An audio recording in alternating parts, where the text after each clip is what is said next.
To start with, I have to admit something from my dark past, something that not everybody likes to talk about. Yes, I was an early adopter to internet sales.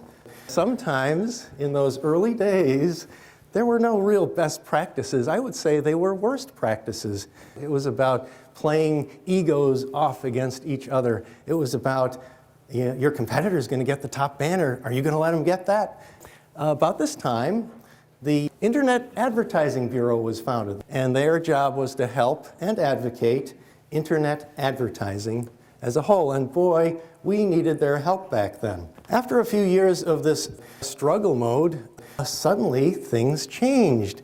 The investment community realized that these dot-com companies was actually a great play and possibly a great investment, and the internet bubble started to percolate.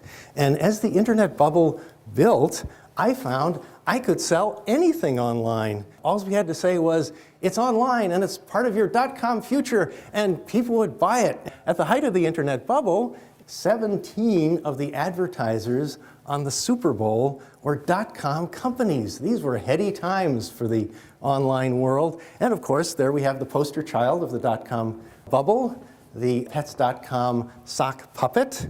And yes, when Pets.com crashed and burned, as did most of the other dot-coms who advertised on the Super Bowl, I remember there's a funny little article that said, we were selling the assets of Pets.com, including their most valuable intellectual property, the Pets.com sock puppet, which was the first time in the history of the world that the words intellectual property and sock puppet were used in the same sentence.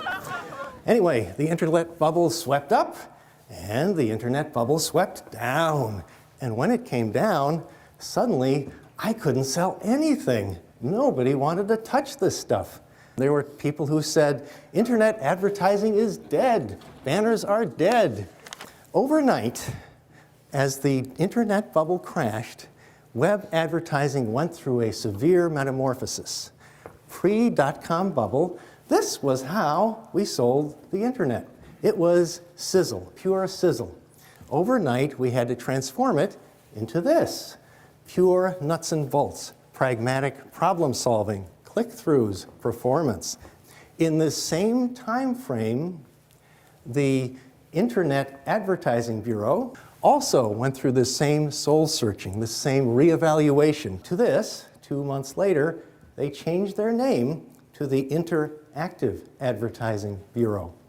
This is the word, this word here. If you and your sales staff and your product development team can understand the meaning of this word, I think that is the defining moment, the key to future success.